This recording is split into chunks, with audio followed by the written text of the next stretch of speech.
YouTube, what's going on? I hope everybody's doing okay. We're coming back to you with another vid. Today, we're reacting to AOC as she melts down about the new bill that they're proposing that has something to do with Laken Riley. And I'm interested because she kind of says some things that are a bit disingenuous. The left has this idea or a notion that they're trying to destroy families and things of that nature. If you put two and two together, it's more so to try to get the border back in control, because right now it's out of control. They have the birthright citizenship bill that is being passed, and I believe that is going to be good for the nation, especially when there's another president that can come in and kind of switch it up. But as of right now, we had so many illegals in the country that we do not need to have the birthright citizenship right now, because a lot of people will be able to reap the benefits. And it's very unfair to reap benefits of people who worked their behinds off to become citizens, for people who just got here to be able to get the same things. That's very unfair. It's just wrong. People spend years, decades even, trying to fight to become a citizen. And these people come in through the border as illegal aliens, which is a crime, and you're telling me their children should be able to have birthright citizenship? I don't necessarily think that is right. And considering the reason why birthright citizenship is a thing had nothing to do with illegals, I believe it has something to do with the natives. I'm open to being corrected. So if down in the comments, if you have some things you want to do, you want to school me, so be it. But as of right now, the notion is the birthright citizenship was not for illegal aliens. It was more so for Native Americans. So I want to get into some of the things that she says and kind of see if I agree or see if I disagree, and kind of, give her some pushback. We'll see. But anyway, without further ado, let's get into it. Mr. Speaker, I want the American people to know, with eyes wide open, what is inside this bill. Because we stand here just 2 days after President Trump gave unconditional pardons to violent criminals who attacked our nation's capital on January 6th. And these are the people who want you to believe, who want us to believe that they're trying to, quote unquote, keep criminals off the streets. When they are opening the floodgates. I want the American people to know what is in this bill.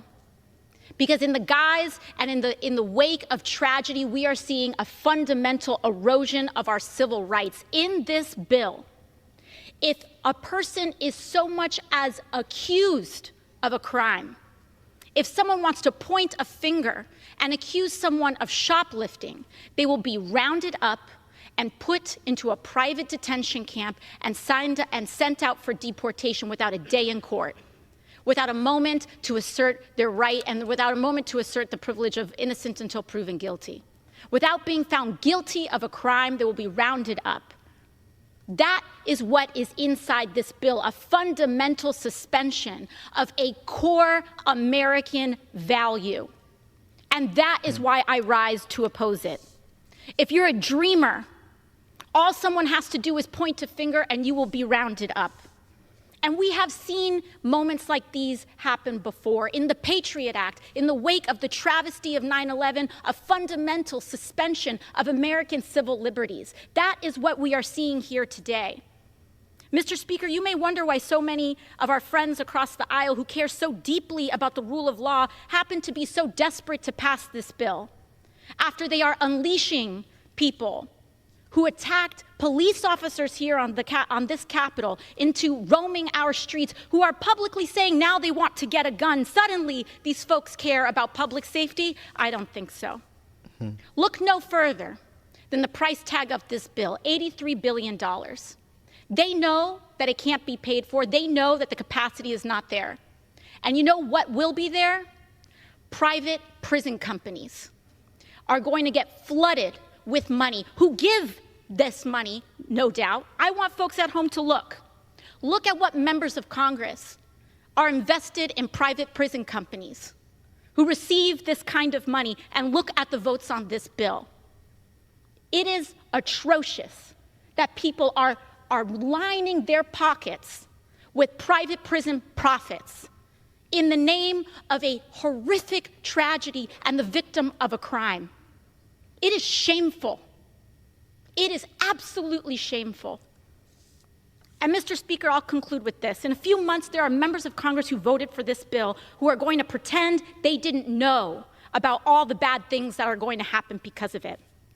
So when a private prison camp opens in your town, when a dreamer... Time has expired. I yield the gentlelady an additional 30 seconds. So when a private prison camp opens in your town and they say, we didn't know this was going to happen, know that they did, and they voted for it. When a dreamer is disappeared from your classroom, when the President of the United States destroys what is left of the Constitution as he's announced in this attack on birthright citizenship, they will all say, we didn't know this was coming. And I want the American people to know that they did. This vote represents it. And with that, I yield back. She's fuming. Y'all heard it in her voice. She was very upset about it. And the irony is, if people don't understand, Obama, when he was the president, was they called him the nickname of Deporter in Chief. Being able to have a civilized and secure country means it starts at the border. Who can get into the border? I mean, the North America and South American continent have more open and unrestricted birthright. But if you go west, majority of those countries have restricted birthright, meaning there's something that goes along with it. So you can be there, but you would be able to become a citizen, but you, as your child, would not be able to become a citizen until they were 18. So it's different, caveats and, maybe even small loopholes, but at the same time, it's not as unrestricted as it is here in America. I feel like they should take it away right now, at least for the next 4 years, because we had so many illegal aliens come in, and it would be very unfair considering all of the people who were here before the last 4 years who fought and fought and fought to get here, to become legal. You're basically stripping them of that hard work, because it's literally like you worked your behind off to get a position in a job and somebody else gets that position because they got there. That's literally that, at a smaller scale. So again, if we're looking at fairness and we're always talking about equality, we're always talking about equity, this is the opportunity to look at it with that lens. It's not equal if people have come in and fought for their citizenship. And also, to sit here and say that he's trying to tear families apart, Tom Homan said it himself. He is not tearing families apart. If you feel that way about what's going on, you can surely go back to whatever country your family is from with your family. And the fact of the matter is, you're not going to go. So you would be splitting your family. It's not a matter of you being deported because you were here and you're doing some kind of civil injustice. You're not a citizen. So there's no such thing as a civil injustice against somebody who is not a citizen. It's borderline foolish to believe that you have any kind of civil liberties that somebody like me or somebody like, somebody who is a citizen here, we wouldn't have those kind of liberties in another country. There was a young lady, I think a few years ago, who went to Dubai, and she was acting crazy, and they put her in jail. Not because she was an illegal alien trying to become, a citizen. She was there as a tourist, but she was acting foolish. When you are in a country, you have to abide by that country's rules. And the issue is we did not have structured rules, and many problems came from that. We had a rise in deaths from people on the border. It was dangerous at the border for people that are living in those, especially when it's hot. And now it's snowing everywhere. So who's to say there ain't no snow at the border? 3, drugs, different cartels and things like that can get in no problem. And it's just an issue that needed to be resolved. And I feel like Trump would be able to do a good job getting all of that under control with the help of Tom Homan.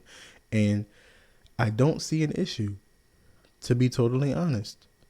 Now, again, I do not necessarily agree with the birthright citizenship thoroughly being thrown out, but that's just me, being compassionate about the situation, because they did a good job showing, some of the people that, had some kind of heartache and pain from the situation. But, I'm not a cruel, horrible, thoughtless person. I do feel horrible about the fact that people aren't able to come over here. But the fact of the matter is, they're still illegal. Here's 1 + 1. Because you're here illegally, you're committing a crime. Because you've committed a crime, now you have to go. Brittany Griner, the WNBA player, went to Russia. She committed a crime. They put her in jail. There was other people that went to Russia, committed crimes from America. They committed crimes. They went to jail. If you go to a country and you do something illegal, you will be prosecuted and or deported. That's simple math. Tory Lanez. Now, this is something that happened here. Tory Lanez committed a crime, but he's in an American jail. They did threaten to deport him because he's not American. He's Canadian. So, again, America has certain rules in certain situations, and some of the rules that we have are too lenient. And that's why we've gotten so out of hand with this thing. But anyway, tell me what you guys think down in the comments. If you disagree, we can have a chat about it. Let me know. But, I want to bring you guys some more content. So please like, comment, subscribe, and share so I can get this out to you. And let me know how you feel, what you think, things I can improve upon. Just let me know. I don't care. I'm very open. But anyway, y'all take it easy. Peace.